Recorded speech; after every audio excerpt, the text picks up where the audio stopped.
Hey everybody, welcome to another episode of the Traphouse with A.V.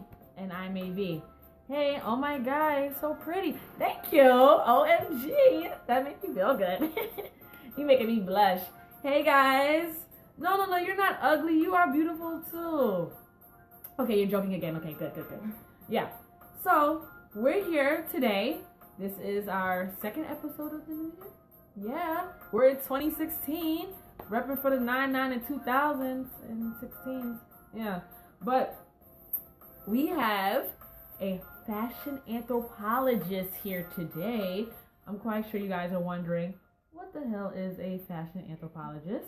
But Angela of Queen Adwoa's Closet is here today and will give us a bunch of thrifting tips, and I'm excited for it. So we're going to just bring her on in and she can tell us what is a fashion anthropologist. Come on down to the Trap House.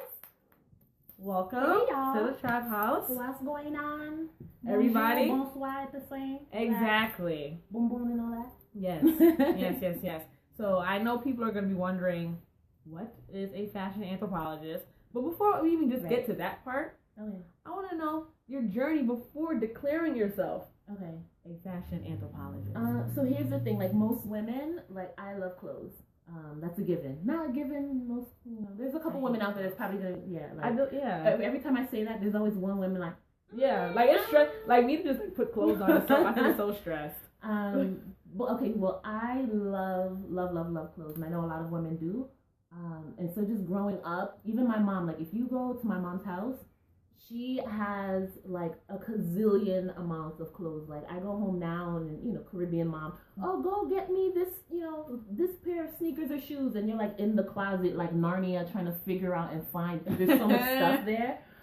She does not throw anything out.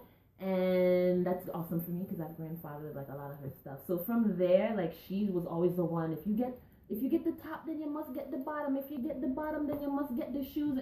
So that just has always stayed with me, like the love of clothes. And then from there, like coming to New York, it just exploded.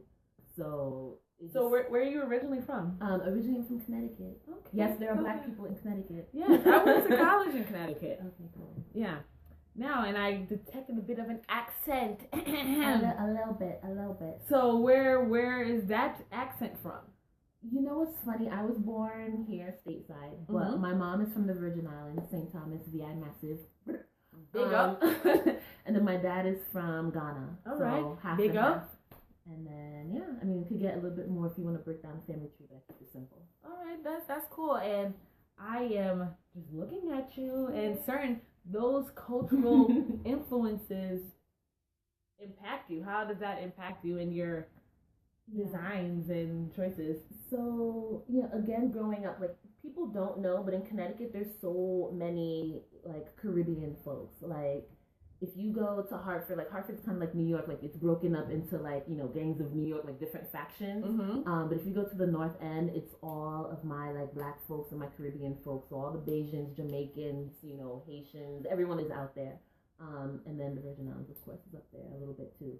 So I just grew up around culture all the time. Like I can literally go home now and I don't have to hear straight English, non-accented English if I don't want to. Like even the radio, I can turn on the radio and just not hear just like traditional, all the things that you would expect growing up in Connecticut.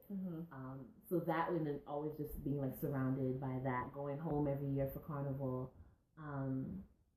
So I grew up like buried deep in culture, and then even with my dad too, getting a little bit of like the West African like upbringing. So I couldn't escape it if I wanted to, and I think that plus my mom's like personal quiet like addiction and love of clothes just kind of like harnessed all this now. And then being in New York, you can wear whatever. So someone asked a question. I wanted to make sure I didn't forget it. Okay. They asked, are you more so a historian of cultural apparel? Yeah, so I have not heard it put that way, but I would say yeah. So recently, I started a blog, and that's the point of it, right? Because there's this conversation between, like, appropriation versus appreciation, right? Mm-hmm. And so for me, like, I want to be clear that I'm completely on appreciation. Like, I want people to know this is where, you know, the necklaces come from. This is the tribe that makes the bangles and the bracelets and the necklaces. This is where the cloth is coming from. So yeah, it's kind of like analoging all of this history, because each tribe, each culture, each time period has like its own little capsule of what's happening at the time for that particular culture. So I want to document it. I want to travel. I want to talk to the people who are experiencing it, and then share my own cultures too. Mm-hmm. So yeah, I like that. That's awesome. So how did Queen Adwoa's closet get started? And just explain to them what. I know what it is. Yeah, but explain to them exactly what it is. Yes. So it started, and I'll say this: I'm a baby, you know, entrepreneur, right? Like I did the traditional route for the longest time. Went to school, got the job, and just started working. But again, as always, like I always had this love of clothing, and so it started literally from my closet. I had tons, and I still do, tons of things with tags, tons of things that are amazing, but as I kind of have grown, doesn't fit like my personal style anymore. And I thought, you know, it would be great to share these things with others. But there's this like children's book, if you give a mouse a cookie. So if you do this little bit, then you might as well do this other little bit. And then if you do that, then you might as well do it all. Yeah, so it grew into, that's cool, you have, you know, stuff in your closet, but that's, you know, that doesn't really make you unique. It's you, but it's not fully you. And so I had to sit back for a bit and think, okay, so who am I? Like, what's my style? If you're going to do it all the way, do it authentic, do it originally. So I just kind of did like a nice little look through my closet, and I was like, wow, I have a lot of vintage things. I have a lot of cultural stuff. And I just realized that that's what I wear every day. That's me. Even the little accent thing that I have going on sometimes. And so from that, it started to like peel away like an onion of like layers. Yeah, of all the layers, and then just realizing like, yeah, I should do something really cool, really dope. I don't think anyone's doing fashion anthropology, you know. But that was definitely new. So that's my fancy term for it. Yes, I like it. And you have some thrifting tips for us. I do. Well, give us your first like main thrifting tip. I go thrifting sometimes too, so we'll show like what we do and, you know, our thrifting stuff. Okay. But my first tip, a lot of people when they go thrifting thinking that they're gonna be shopping like how they would at like an H&M or like a regular like storefront, and it's completely different.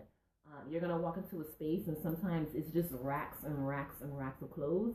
Racks on racks. Racks on racks on racks. Like racks and racks of clothes. And you have to be able to like go through it. You know, like, and how do you do that with, you know, an expectation? Like, it's not gonna look like a regular store. You're not gonna find stuff fresh off of like a factory. Everything is perfect. Nothing has a button missing. Nothing has tears. Like, you're gonna find stuff that needs love, that needs fixing. So if you go with that mindset, then you'll find some stuff. Because I know I'll go with people like, I don't find anything. There's nothing in here, but you know, it's all junk. Yeah. It's junky. But you have to kind of go with that lens of like, you're an explorer, right? You don't know what you're gonna find. You might not find anything, but you might find something amazing. But you kind of have to have that vision for it, like, you know, this is cool, but wow, if I wrapped it like this, or if I, you know, cut the sleeves off, then it can just grow into something completely different, and then I'll have an original piece. Share these tips, guys. Yeah. If you just go point to this little guy in the corner where the number is, you share with your friends, share with your Twitter page and everything, because she's giving some really good thrifting tips, and we're trying to save money in 2016, okay? Right. So share with your friends. Like, I have other things that I need to do with my money. So as much as I can save a little bit, that's, you know, so that's another reason why I fell in love with thrifting too, because you can find all sorts of, you can find designer labels for like $5. The Coach bag that I have, like off to the side, like I got that maybe $20. And it's like a bucket bag. You know, I found a Louis Vuitton Speedy bag. I've found just really nice stuff that if you take the time to look. When rich people die. Right. That's when you come up. Listen, if you go to an estate sale. I was going to say that. Estate sales. like someone's, grandma, abuela has like some stuff that they just, no one wants to take on anymore, and they like are tired of paying for the storage bin. They're gonna put it out there, and then that's when you get the come up. Yeah. And you get all the really great stuff, vintage furs and shawls and bags and things, for cheap, super cheap. Like, I have no shame. I will go through Granny's things, with permission. With permission, but I will go through Granny's things, and pick out. Like, I found this beautiful dress from Ecuador, beautiful 1950s, like mint condition, maybe $40. And it's beautiful, like has all the hand stitching, embroidering, like, and that's the stuff that you can't find going to a store. Or if you do, like a Forever 21 will have it as like a knockoff, like a print. So it was an estate sale. Yeah. Where do you recommend someone finding estate sales? Like, is there a listing that you can find out these things going on? Yeah. So if you like check the newspaper, and definitely like online too, so they'll have like not our like the daily paper, but like say like the New York Times and things, like they'll have like different sections of like in the classifieds, and so I kind of like hunt those out every once in a while to see like what's in there. Is there a digital version? True. In the internet. And I'm sure that probably on their website, I haven't actually gone, like the newspaper is super old school now that I think about it. Like, you're like legit. Like, not only are you drifting, like you in a time capsule. Like. But listen, but it worked. Like, but it works. So, but true. I would say if you were to Google, like for example, like New York Times, and see if they have like estate sales, you'll even see on the shows where they have like the bins where people have their stuff in storage, and no one's come to claim it. You can come claim it. Like, come claim, that dress, those bags, those shoes. Alexander Wang shoes I found at a consignment shop, in my size, amazing, and like $100, which if you know Alexander Wang, like there's nothing like that's the little tag probably is $100. Oh, that's money. So yeah, like you can find really nice stuff, things that you'll keep in your closet forever, and people will stop you and say, oh, where did you get that? You can lie and just say, but you can tell me you go vintage shopping, but I go vintage shopping mostly in my grandmother's closet.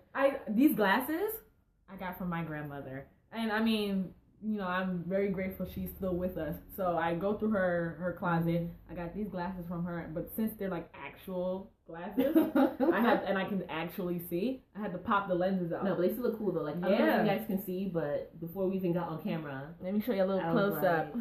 Yeah, this is like I feel like Super Cat, like the Don Dada with these glasses, and I made sure I wore these today because we're talking about like thrifting. Yeah. And this shirt, this is Nirvana, Don Dada. Yes.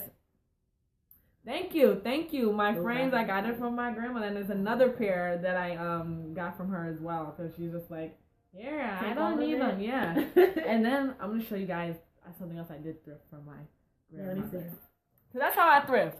Through my family member's closet. Yeah, like this belt.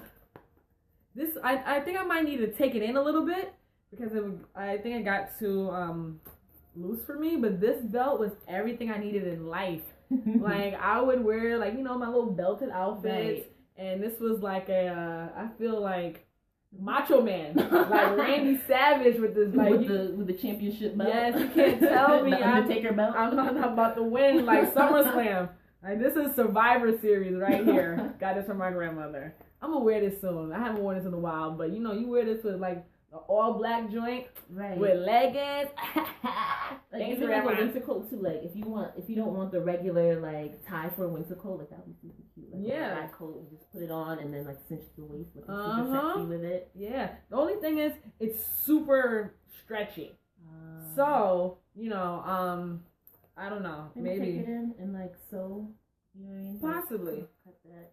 Take it in like that. Okay. So that brings me to the the reconstruction. People who are doing vintage things. How do you go about reconstructing some of the pieces that you find? So for example, like there's actually two things that I like fully deconstructed.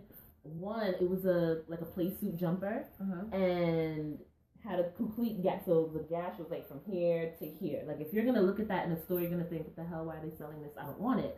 But it was a cheetah print, and it was like super pouncy and cute. Made the booty look right. And so exactly. Ow. And I gotta put I gotta put it out there because I'm still single. So you gotta put the bait and set the traps, the booby traps. We in the trap house. You gotta so, set traps in the trap house. Choosing season. Yeah, right. And it's winter time, so I gotta I'm late on it. But besides the point, it's mid-season. Mid-season. You always true because we had the warm join. winter. We had the warm winter, so I might have to. It's different draft picks. You good. Now we talking on the show. And you gonna wear the romper sometime. You gonna put them in your Facebook. I know that girl. Yeah. Where I know you from? Talking about the booty and the romper. And then you was doing all of this. Yeah. And then I want everybody to win. Right, and that's why I need to get him in with the cheetah print. So yes. Cheetah print, attention, this is happening, and then I got you. See? That's how I set my traps. And from the vintage shop. From the vintage shop. And for cheap too. So I got that thing maybe $10. And then I took it to, there's always like a mom pop, mommy poppy shop around the corner. And you just take it there if you can't do it yourself. And I didn't have time. But cut the sleeves off, right? Because instead of trying to save the sleeve, just cut it off. He hemmed it up really nicely. Took it in a little bit, and it was a brand new outfit. So for $10 and then another $10, or $5 to do some quick stitching, you have an outfit that lasts forever. Super cheap. You can wear it up a couple ways, different styles. Dress it up, dress it down, and yeah, you're looking like fly on the cheap. Nice. See, that's what it's all about. Really looking fly on the cheap because we need our money to do other things. New York is expensive. The rent is too damn high. Too damn high. Okay. Now you have a couple pieces here. I do, and I want you to show us some things. What you got. Okay, so first thing. So speaking about bags. So this is example A Coach bag, super nice bucket. Leather smooth. Got the nice little suede on the inside. I don't know if you guys can see that, but it's a little authentic tag. Folks thinking I'm joking, but really nice. Can't remember, maybe like $30 if that. And you got a really cute bag. I like things that are I don't like the monogram. I don't like the the label printed all over the stuff. I like really classic, simple, chic stuff. So this was perfect, and I was like, "What? A Coach bag? I don't have to go to the Coach store." And it looks smooth. Can I touch it? Yeah, this feel like it's sexy. Yes. You know what I mean? So you put it on, and you can feel that really good leather. And I'm into leather, by the way. No kinky, but I'm definitely into there's nothing wrong with kinky. Yeah. That's a whole nother trap episode that we could talk about. That's at the trap house. Anything can happen. Yeah. So I like this. It's a little leather crop jacket. It actually has the shoulder pads that's in it. Oh, so you got your MJ going on. Yeah, I got the Thriller. Yes, the black Thriller. Yes. Tinted. And so little crop here because I'm tall, right? So the sleeves usually don't come down that long, but again, you make it work, right? If you're getting it for cheap, you got to be creative. So I just cuffed the sleeves of this, and it's a cute thing. So you can wear it. I'll dress it up with a nice, sexy dress if it's a date night, or I'll wear it with some distressed jeans, put this on, probably put some bangles and rings, I'm African, so we like a lot of gold and rings and things. And that can be a quick outfit on the go, you don't have to put too much thought into it. So that's these. And bring out that dress. Which one? That the dress I'm talking about. This dress is fire. She about to hit you with the remix. So let me show you the back first. So this is a dress actually that I made myself. It's from, the fabric actually is mud cloth. So I think during this summer, a lot of people saw dashiki fabric. They saw a lot of the Ankara, but the mud cloth I love. It's heavy, and then it has this sexy zipper, visible zipper down the back. So your man, ladies, if you have it, so it fits like a bodycon, and you can literally zip the dress right off you, which is super sexy. And yeah. Is it off the shoulder? Is it off the shoulder? No. This is the front. So the front, so it kind of has this cap sleeving that's here, so it does a little opening here. Oh, that's cute. I didn't even notice that the first time. So for me, so for the Gabon tribe, so they're from Mali. They were one of the first. They knew about the solar system. They knew about the moon, the universe, all that. So this is the Luna, the white, the moon, and I wanted to do a little spaceship, if you're a spaceman going into space type of design. I didn't want to do a traditional boring sleeve. So So where else are you gonna find a sexy dress that has mad culture to it? Like I feel like you wear this, somebody gonna learn today. Yeah, they gonna learn for real. Like, and if I would put it on, like it's all boom, bang, pow. Like it hugs literally everything, like the hips, the butt, the thighs. It comes to about the shin, and like I said, like your guy, or your girl, whomever, can zip it off completely off of you. The zip goes all the way to the bottom. Yeah, so it goes all the way down to the bottom of. And then it has moons and stars and all kind of like history. Like this is black excellence. Yeah, so I wanted to do a little bit of like just some texture, some warm because it's cold. Like ladies are trying to go out on these dates and go out and be cute. This feels very warm. Yeah, so it feels like. If I were to give it like a texture, kind of like a little bit of like a woolly something. Yeah, but it feels woolly, but not fuzzy. No, not fuzzy. Kind of like a. Feels very indigenous.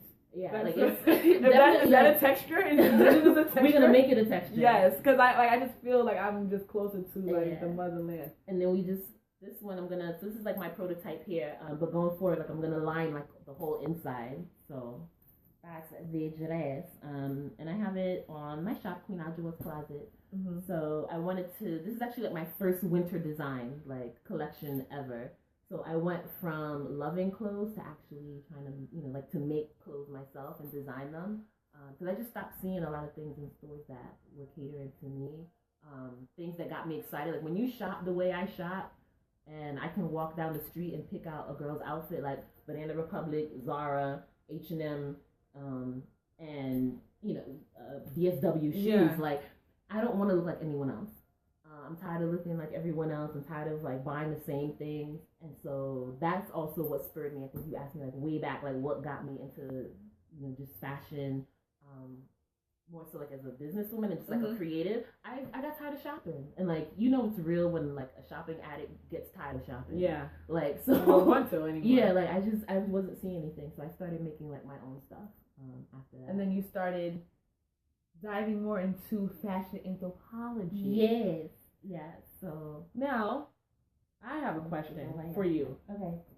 For those of us who are rookies to the thrifting game, where can you go aside from estate sales, to get things cheaply? Because if you go to thrift shops, they're like marked up now because everyone goes. All the hipsters go thrifting, and I can't just like shop in my grandmother's closet forever. No. So if you're in Brooklyn, you can go to there's Mobile Vintage. Shout to Tiffany. So she's the owner. It's black owned. She's in. I'm trying to remember the address. 28 Scott. If you go there, she has amazing pieces, and I think a lot of her things are like $10 and under. If anything has a tag, I think now she has like a shop. She used to do mobile vintage like out of a mobile truck, so that was actually kind of cool. Like you would catch her truck, like you would catch the ice cream truck, and then you would get into the fashion. But she has like a standalone shop now. So if you go and visit her, $10 everything. And then the typical like the Goodwill, Salvation Army, the estate sales, consignment shops as well. Consignment shops, they might do a bit of a markup. But again, I found like some really nice if you're looking for like designer. I think you can do consignment shops if you're looking for designer stuff. You know what I mean? Like if you're looking for brand labels to stunt with, then you can definitely do that. That's cool. Now, guys, this is my favorite part of the show. Trap Star Trivia. Okay. Now, there is a particular set of earrings that people join us. Hello! Thanks for joining us, and thanks for you guys coming on the replay. I'm A.V. This is the Trap House with A.V. And we're speaking to Angela of Queen Adwoa's Closet. And we're doing a whole bunch of thrifting chicks. Thrifting chicks. we're thrifting chicks. Who like the thrift. Yes, and thrifting tips. Yes. But Trap Star Trivia question. There are a set of earrings that are large in size, made popular in the 90s. Gotcha. What are the name of them? Okay, that was easy. Yeah. Some people win the Trap Star Trivia question, some people don't. But Angela, she knows her fashion stuff, and she won door knockers, not bangles. They are door knockers. Yeah. Okay, bonus question. Why are they called door knockers? That's a good question. I mean, wasn't it actually like the door knocker, like back in the day, like the little count joint? No? Yes. Yes? Because it looks like, that is simple enough. Because it looks like the actual door knocker that you knock. I didn't wear my door knockers today because I didn't want to trigger her question. I didn't want to trigger the answer. I got these on. I don't know if do they count as... No. No? Because they got the shit. They're just, it's like a nameplate. Yeah. Yes, the originals. The originals. Yeah. Door knockers or bamboo earrings. Right. Bamboo earrings tend to be more circular. Door knockers actually tend to be more triangular. The type that LL needs. Yes. And his girl. Yes, the roundaway girl. Yeah, at least 2 pair. At least 2 pair. She knows it. So she is, in fact, a trap star. As we are coming to a close, thank you for coming. Thank you guys. Show. Thank you, AV, for having me. No problem. Where can we find you? If you go to Queen Adwoa's closet.info, so that's Queen Adwoa, A, D as in David, OWOAS, closet.info. That's like my landing page for all of my like media stuff. You can find the shop there. You can find the blog there. You can find me all of like social media networks. Like it's like a one-stop shop. Okay. And are all your social media handles? Yeah, so if you go to that page, literally there's like icons at the bottom, and then you can click from Twitter, Instagram, all of it. Facebook page. So just go straight to the source. Yeah. And if you guys are that dress, that sexy Luna dress. Yeah, the Luna. Is that available? It is available, yes. So that's on guys. the shop right now. I have my sizing chart, so it'll fit you definitely. If you have questions, you can always shoot me an email. But it's under my winter custom collection. So anything that you see custom on the shop page, those are things that I've made myself. All right, awesome. Now, if you would like to be a guest on the Traphouse with AV, just go to the link in the bio and fill out a guest inquiry form. Thank you. Just fill out a guest inquiry form. If you would like to leave a Trap Star trivia question, you can also go to that same link. If you have a DIY suggestion or things you would like to see, tips and tricks, please just go to that link. Everything that you need is within that link. I'm AV. I also want to thank the replay viewers for watching. Hey.